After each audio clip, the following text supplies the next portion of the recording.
Assalamualaikum warahmatullahi wabarakatuh. Selamat siang kepada Bapak dosen pengampu mata kuliah aplikasi dan database. Di sini saya dan kelompok saya akan mempresentasikan mengenai eh,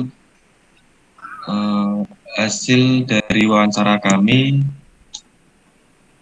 yang berjudul implementasi sistem administrasi usaha mikro kecil dan menengah menggunakan Excel, database, dan WordPress. Penjualan buah Bang Rosi.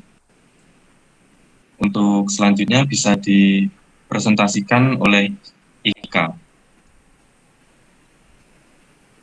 Oke, baik. Terima kasih atas kesempatan ini. Saya akan mempresentasikan hasil wawancara dan analisis saya dengan kelompok saya terhadap salah satu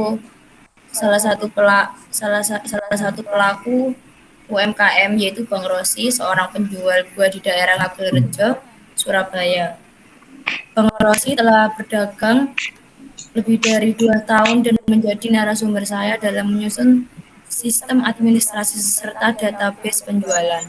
Latar belakang kegiatan ini berangkat dari permasalahan Bang Rosi yang kesulitan mencatat pengeluaran dan pemasukan karena belum terbiasa menggunakan alat bantu seperti aplikasi atau spreadsheet. Maka dari itu saya membuatkan sistem administrasi sederhana untuk membantu beliau.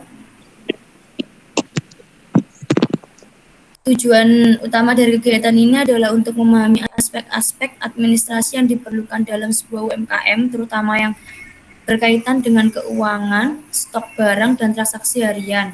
Kami juga ingin membantu UMKM seperti Bang Rosi agar dapat mengelola usahanya secara lebih rapi dan efisien menggunakan bantuan aplikasi spreadsheet sederhana. Berdasarkan hasil wawancara saya dan kelompok saya, mengidentifikasi beberapa aspek penting yang perlu dikelola dalam administrasi UMKM, yaitu keuangan, pencatatan masukan dan pengeluaran laba rugi dan pengelolaan modal, karyawan, jika ada pegawai perlu mencatat data pegawai, penggajian dan jadwal kerja. Yang ketiga, stok barang, meliputi pencatatan barang masuk dan keluar serta stok minimum. Dan yang keempat lainnya termasuk pencatatan piutang, catatan produksi, dan dokumen pendukung lainnya.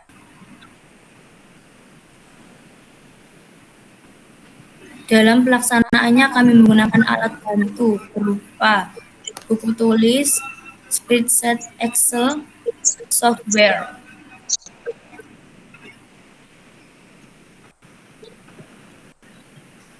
Prosedur kerja yang kami temukan adalah pemilik mencatat langsung transaksi harian. Yang kedua, pencatat dilakukan setiap hari atau minimal mingguan. Dan yang terakhir, laporan disusun berdasarkan data penjualan dan pembelian.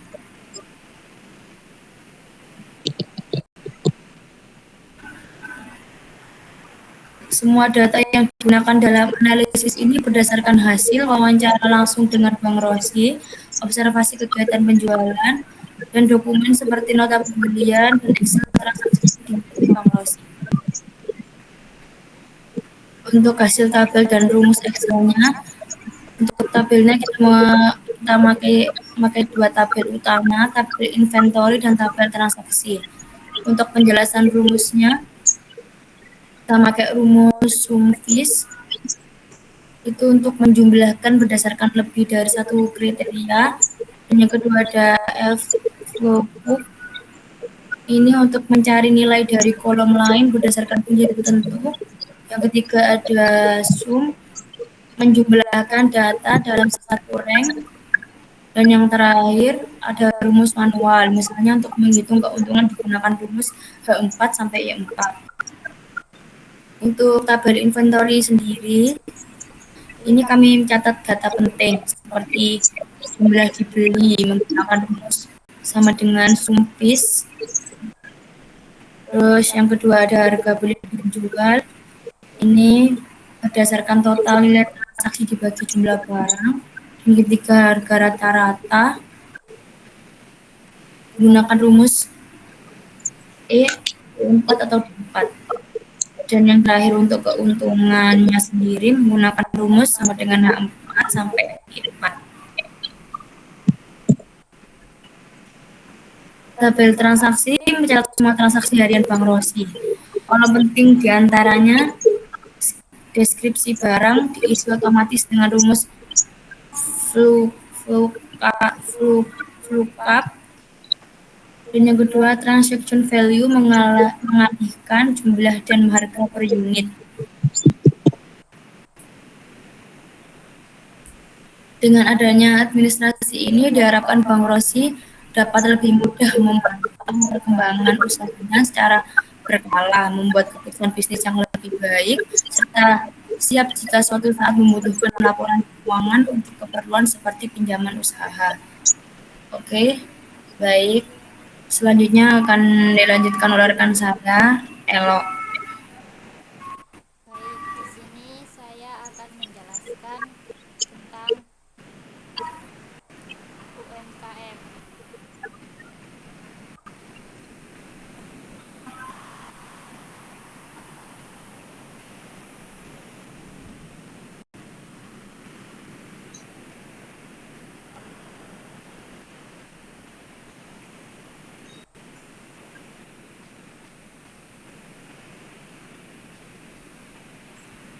Baik, berikut sistem basis data untuk UMKM penjual buah dirancang secara sistematik dengan beberapa entitas utama yang paling berelasi.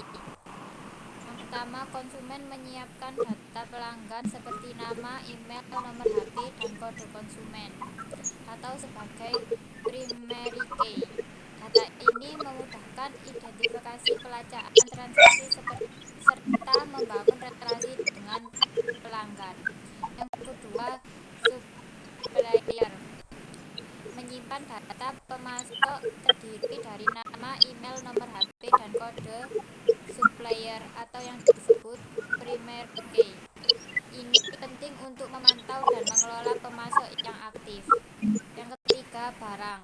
Penyimpanan data produk yang dijual dengan atribut kode barang, nama barang, jenis barang, misalnya buah naga, jeruk, melon, apel, semangka, dan harga. Struktur ini memungkinkan klasifikasi produk serta mengelola stok yang efisien. Yang keempat, transaksi. Menjadi pusat aktivitas, mencatat data, menjumlah, dan membeli. Atributnya meliputi kode transaksi, jumlah, total harga, tanggal transaksi, tipe transaksi, serta relasi ke konsumen, supplier, dan barang. Setiap entitas utama menggunakan kode unik atau primary key untuk menjaga integritas data, memudahkan pencarian, pelaporan, dan menghindari duplikat data. Relasi antara entitas diatur secara logis, misalnya transaksi menghubungkan konsumen, supplier, dan barang sehingga semua aktivitas bisnis dan dapat dimonitor secara struktur. Yang kedua, penjelasan QRIS, SQL, dan fungsinya.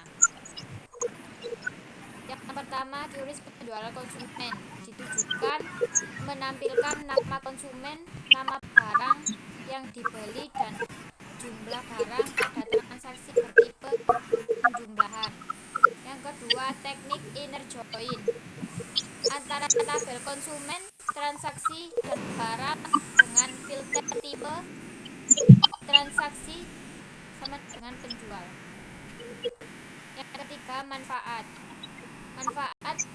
memudahkan menganalisis penjualan, mengidentifikasi barang terlaris, konsumen paling aktif, dan tren pembelian dalam periode tertentu.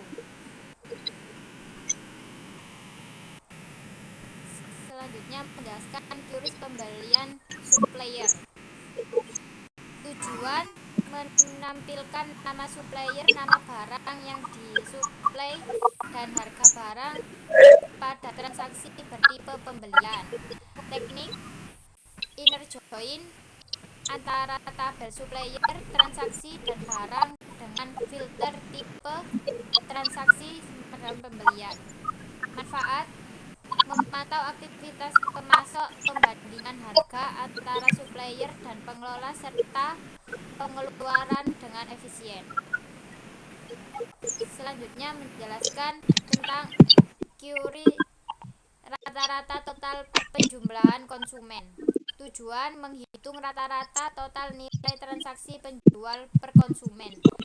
Teknik: menggunakan AFG pada total harga inner join, tabel konsumen, dan transaksi filter tipe transaksi sama dengan penjualan dan grup B nama konsumen.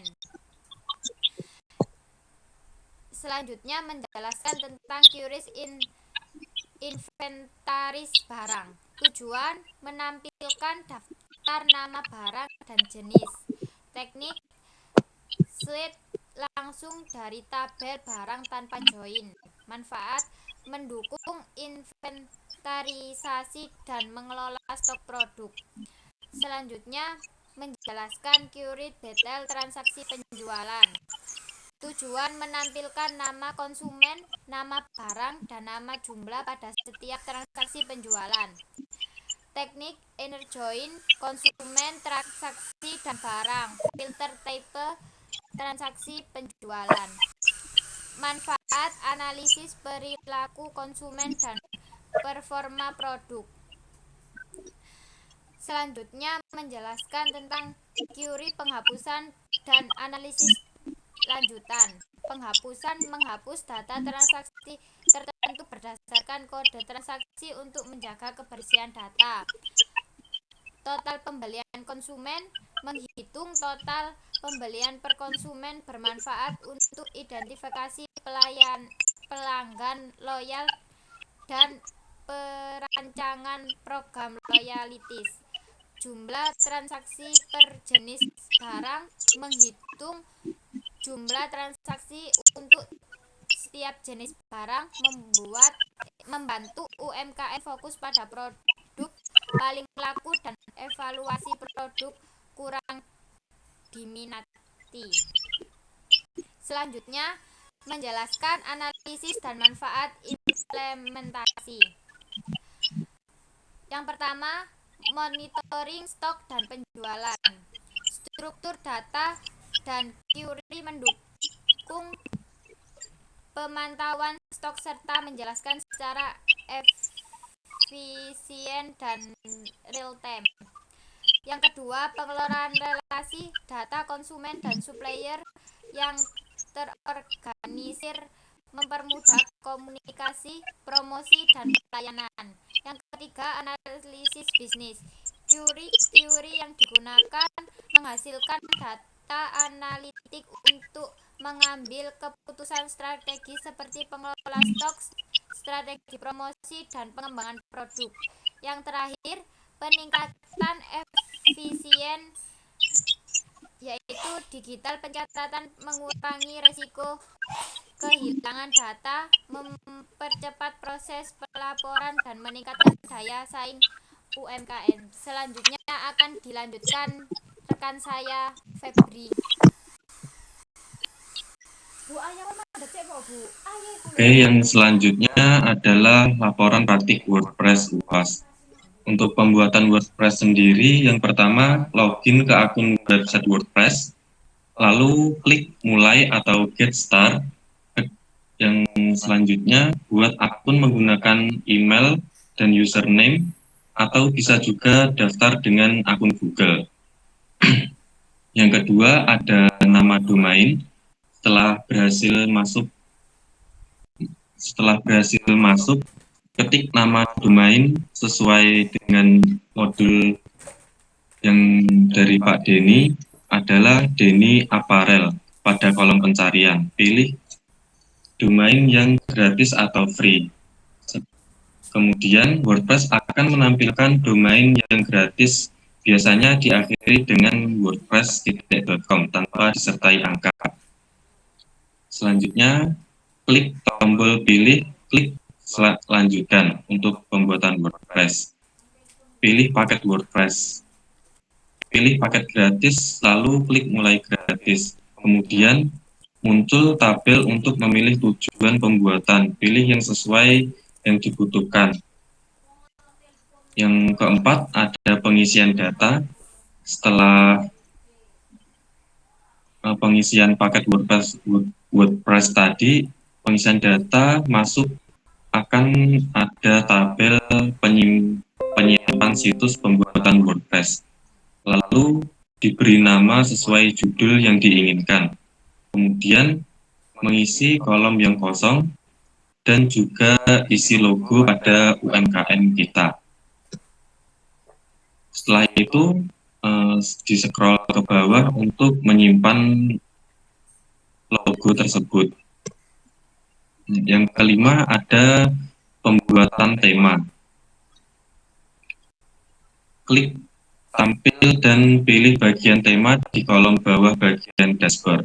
Kemudian jelajahi tema yang menarik dan yang dibutuhkan sesuai sesuai UMKM kita. Setelah memilih tema, klik tombol tersebut dan tombol biru untuk menyimpannya. Sebelumnya untuk tema bisa diedit sesuai kebutuhan masing-masing. Setelah itu membuat halaman.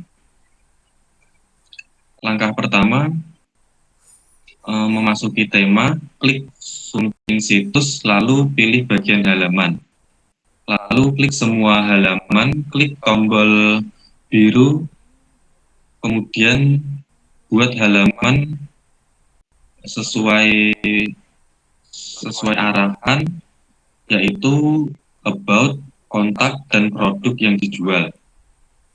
Setelah membuat halaman tersebut, klik untuk mempublikasinya. Yang ketujuh ada edit gambar. Caranya kembali ke sunting situs yang tadi, klik gambar tema yang sudah dipilih sebelumnya, terus klik pada bagian foto dan pilih pada bagian gantikan. Lalu upload foto yang sudah disiapkan, foto penjualan UMKM kita. Yang kedelapan ada membuat konten posting. Yang pertama masuk ke menu post yang ada di menu dashboard. Kemudian klik tambah baru, klik buat artikel seperti info produk, terus update perkembangan UMKM, dan dokumentasi kegiatan seperti pembelian dan restock barang. Setelah selesai membuat, klik publikasikan. Yang kesembilan, ada publikasi dan pembagian link website. Caranya yang pertama, setelah semua halaman siap dipublikasikan, kembali ke dashboard awal, salin URL utama website yang sudah dibuat, bagikan link pada pengunjung media sosial, email, ataupun platform yang lain. Yang terakhir, yang ke-10, sesudah menyalin link, kita bisa membagikan link tersebut kepada pelanggan maupun saudara rekan melalui media sosial ataupun website-website yang lain untuk penjualan. Sekian presentasi dari kelompok kami. Kurang lebihnya mohon maaf.